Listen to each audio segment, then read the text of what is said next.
Hello, welcome to this video. It's me, John aka Nosey, and as promised, this is going to be, whether you watch it right now or not, whether you've actually seen it or not, I will put a spoiler warning right here, right at the beginning. I want to make it very clear not to watch past this point unless you've seen the film. Transformers 1. So let's roll the titles and let's talk about it at depth.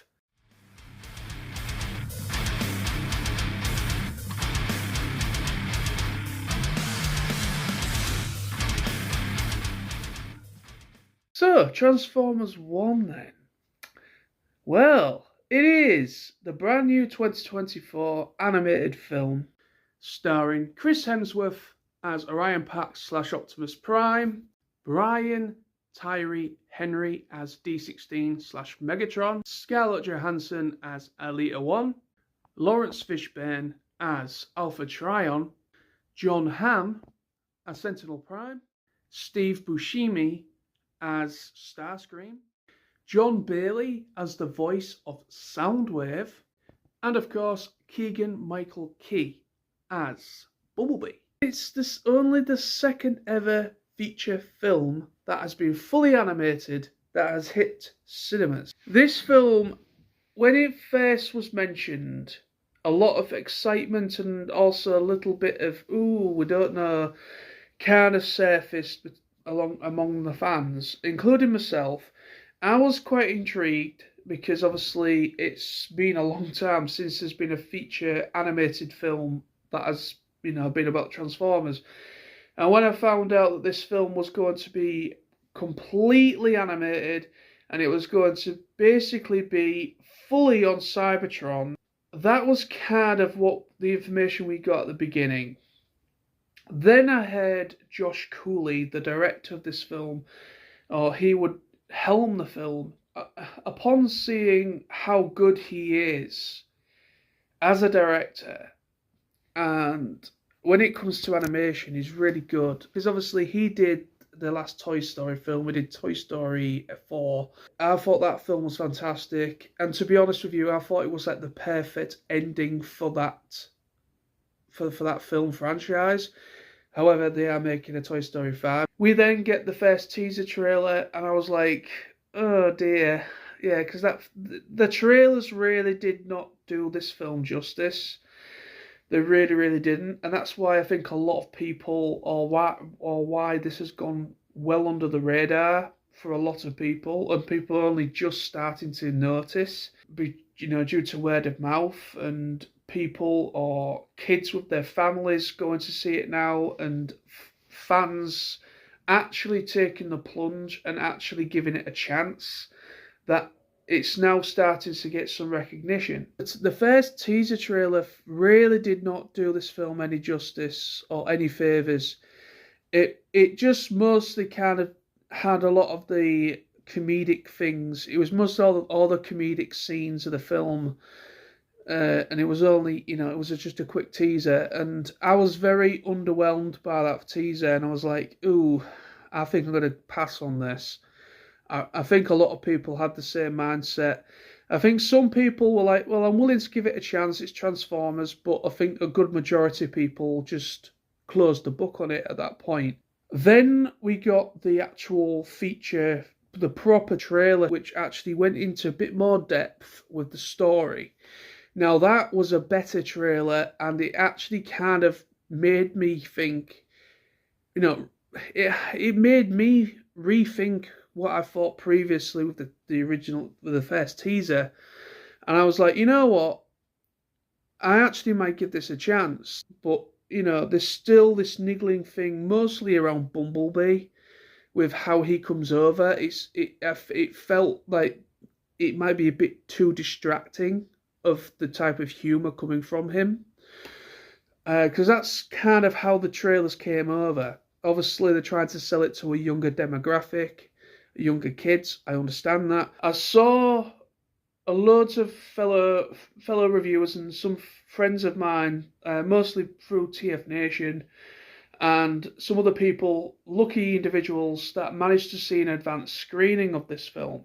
And now, a lot of people were giving this film really high praise. And at first, this might sound very big-headed of me, and I do apologise if I come over that way. I thought it was just one of those things because they were not allowed to disclose any detail because of it being an advanced screening before the general public could see it. I thought they'd been told to say that. That was generally my thought process around it.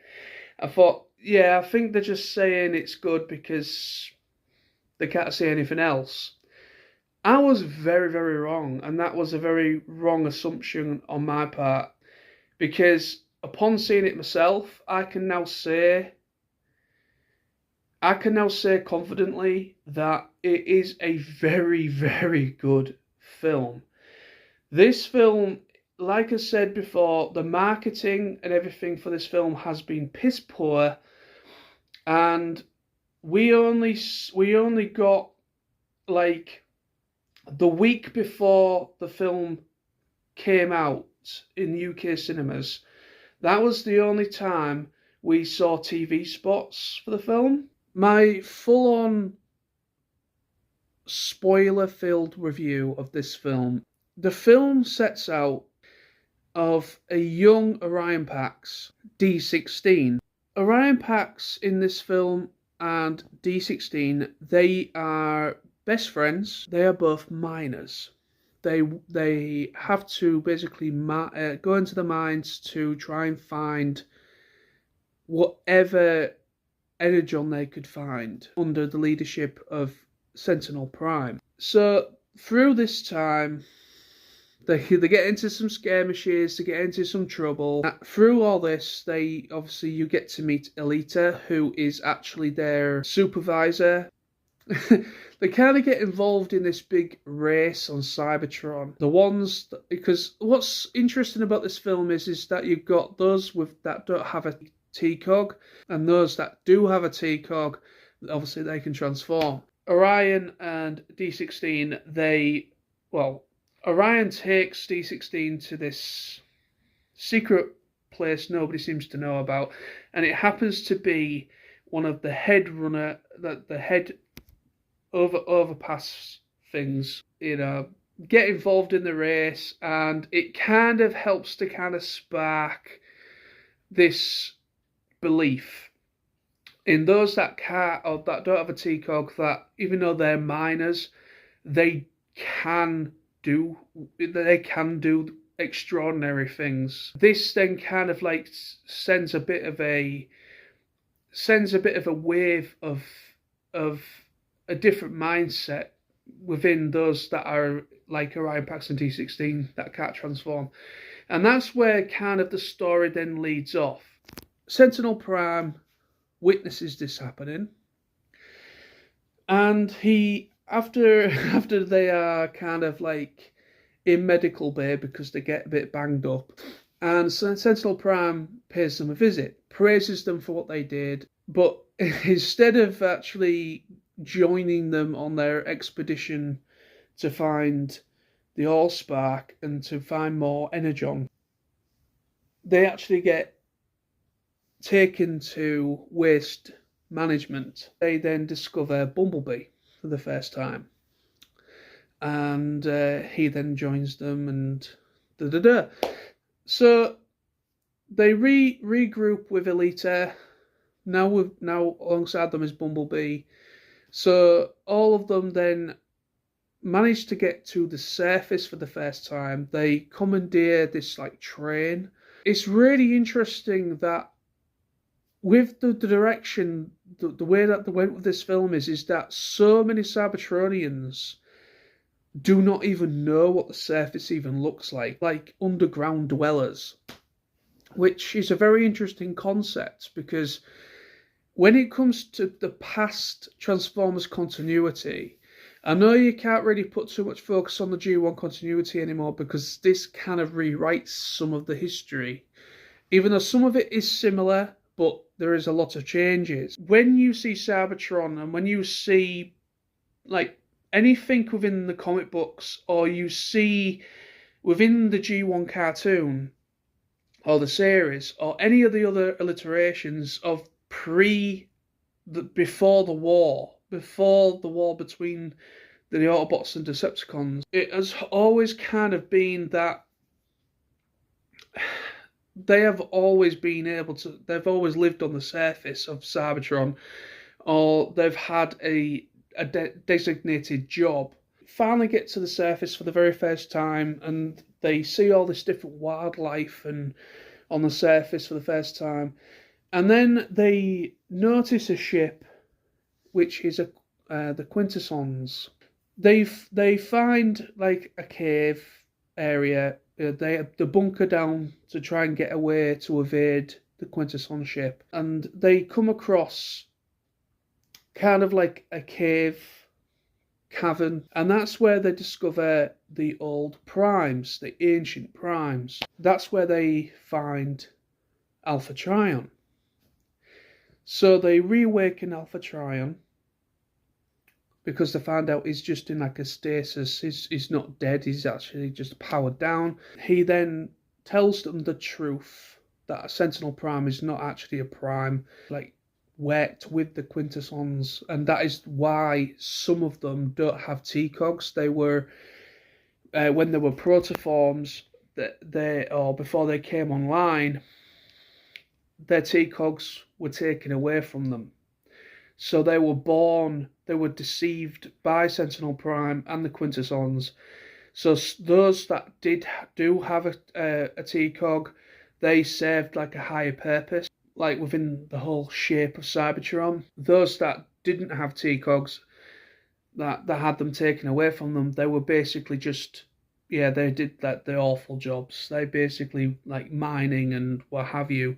So you find out Sentinel Prime is an absolute arsehole, basically. And then, the Quintessons find them. A big fight happens with Alpha Trion. Alpha Trion, obviously, he gives them their T-Cog for the first time. They have to then figure out how to transform for the first time, which is kind of funny. And then you start to see the divide. You start to see, with the realization of, like, basically, D16 idolized Sentinel Prime. He saw him as, he wanted to be him one day, basically. And he saw him just as everybody saw him, basically. And when he found out the true realization, or the truth, that Sentinel Prime was a fraud, it kind of started to change his mindset to, as we know it, as Megatron. He also idolized Megatronus, which is actually the truth. That's where Megatron got his name from, was because he idolized Megatronus, who was one of the ancient primes. That's where you start to see there's a shift coming on with D16 and Orion Pax. There's a shift. He wants vengeance for basically misleading all of Cybertron and him. So they discover the rest that would become the Decepticons: Soundwave, Shockwave, and Starscream. But they are what are known as High Guard before they're under leadership of Megatron and become the Decepticons. So they're known as the High Guard, and they are legendary on Cybertron. They are known as kind of like Cybertron's protectors from any sort of invading force, basically. And they've all got T-Cogs. They're all able to transform, and they're just legendary warriors. They're not that they're. This is like obviously before it all kicks off, the whole skirmish between the Autobots and Decepticons. You actually, after they get their T-Cog for the first time, they actually get into a bit of a problem. They get apprehended by some of the High Guard, and they get brought to see. They get taken to see Starscream. They basically kind of try and come up with a truce and try and work with them to basically get the truth to the other Cybertronians, or to the people of Cybertron, that Sentinel is actually, not who he says he is, to basically try and bring down Sentinel. And that's basically when it leads into the end of the film. That's the defining point of the film, where Megatron, D16, truly starts to become Megatron. And it becomes pretty heartbreaking at the end as well, because you know it was going to happen. You know this divide happens, that Megatron becomes, and the D16 becomes Megatron, and Orion becomes Optimus. You knew it was going to happen. That divide was going to happen eventually. But when it does happen, it's heartbreaking, because you've been through this big adventure with them, and they've been such good friends. And when that finally happens, it is actually kind of like heartbreaking to see D16 / now Megatron start to kind of become that tyrant that is always that we all know and love. The ending is so fucking, it's just so good. It is just so good when you see the High Guard, the fight with Sentinel Prime. Obviously with D16, he's obviously fighting Sentinel. He finally defeats Sentinel Prime. He fires a blast and it ends up striking Orion, and it literally takes one of his arms off, and literally just a massive gaping hole right through his chest. There's no coming back from that. That he's basically over a ledge, and you see for a moment D16 is holding him up as if, so otherwise it's going to drop to his death. But you see him change now, change, and then he just lets go of Orion, and you just see him falling, and he ends up going into the well of Allspark. So he ends up going into that, and he sees all the past primes, and they're all giving him all these past messages, and you see Alpha Trion again, and he then gets given or donned Optimus Prime, and he becomes Optimus Prime. And then he comes back, and then he fights D16. He's able to kind of subdue him. They both have this really cool bout. So D16 takes off after that. He takes the High Guard with him, which that's obviously the start of the Decepticons. And then you see all the other Autobots. You see, what would become the Autobots, and all rallying around Optimus. Even if you're not a fan, if you don't really know much about Transformers, if you're just a general viewer of cinema, or if you're like a parent that take your kid or whatever, or your kids or whatever to go and see a film, Transformers is a good shout. It's a great all-around family film. The way how it starts off as being a goofy family film, and then as it goes into the middle of the film, it starts to become much more serious. It starts to have much darker tone to it. And then at the end of the film, it gets pretty dark. Not too dark to the point where it's going to distress little kids, but it gets kind of like Transformers Prime dark at the very end. And it just becomes really, really interesting, and it's heartbreaking to see that divide, even though you knew it was going to happen. But when you see it for the first time, the divide of Orion and D16, and then becoming Optimus Prime and Megatron, and what will become the Autobots and Decepticons, and the whole divide and the war of Cybertron. Everything's, this is all pre that, and it's all leading up to that, and it was going to happen. But when you see it, it is heartbreaking, because you see that journey. You go on this journey along with those characters, and you see them, how well they are with each other, and how the characters are really, really well developed. I think the vocal performances for all the characters was really, really, really good. Even for Bumblebee. I think even though Bumblebee was a little bit over the top at times, but it wasn't too, even like I said about the teasers, the trailers. The trailers do not do this film justice, and Bumblebee, the humour with Bumblebee was not as polarising as I thought it would be. It actually is a good blend of everything. It's a good blend of comedy, seriousness, and it's got a good blend of everything. What I do like about the film as well is that if you're eagle-eyed, it's really cool, is that you could actually see, just like in the foreground, the future Autobots. and the future Decepticons just kind of like walking around as normal citizens before they even knew who Optimus or Orion was. Obviously, they knew who they were, but there wasn't obviously it was obviously before the Autobots, of course, before it all started off. But you say, bloody hell, that's Jazz. Hang on, no, that's Wheeljack. No, it's RC. It's really really cool that you just see all these characters in the foreground or in the background, should I say, just walking about, just going about their lives, and it's like weird out of body experience seeing that because you're used to seeing them as a faction as the Autobots, but yeah, you're seeing them as completely separate elements, and it's really cool concept, and it's really great to see that which is really cool. I'm definitely going to be seeing it again this weekend. I want to go and see it again. It's great to see the fans, a majority of people are really, really shining the light for this film and really, really trying to help it out. And it's really nice to see and good to see. So yeah, there's my full-on spoiler thoughts for Transformers 1. Thank you very much for watching. Take care of yourselves and bye-bye for now.